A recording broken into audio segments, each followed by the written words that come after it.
Baik, hari ni, okey, bos Arke mari pulak di Poli ni celuk ni dah. Okey. Pos kala. Okey. Ni perut muda kita teh dua makuk ni. Dua makuk kita gabung sini. Seruk. Memang jadi dah. Go. Dua makuk. Ni sup gabok ni bah. Total. Memang jadi. Kita minggu ni 3 kali. Kita ambil dulu kombinasi sempurna bah.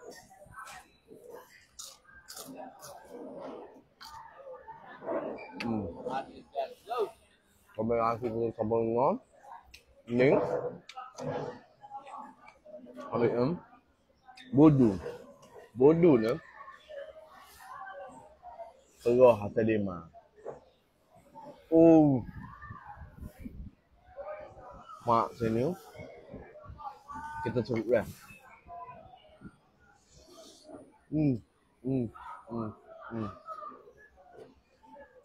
Kita buka.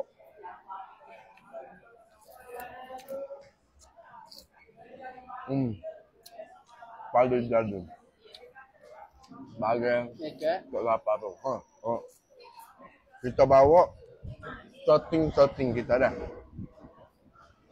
Alki kabinet design dia. Kita buat mari belakang staf kita. Esok orang lain pulak. Lusa orang lain pulak dah. Bah. Mari tak kena dayak ah. Tak kena dayak dah. Kalau dia celuk batu kes dah. Seruk dulu.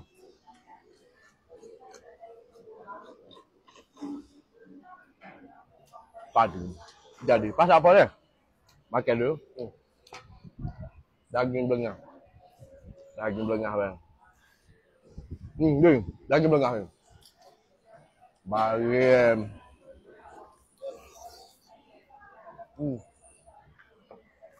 Mana kau? Dulu. Makan.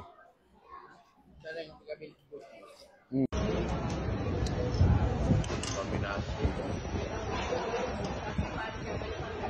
Daging.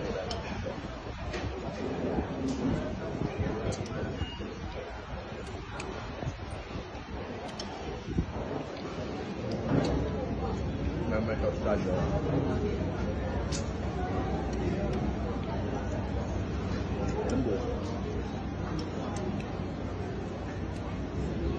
Boleh malu lah. Boleh ramah.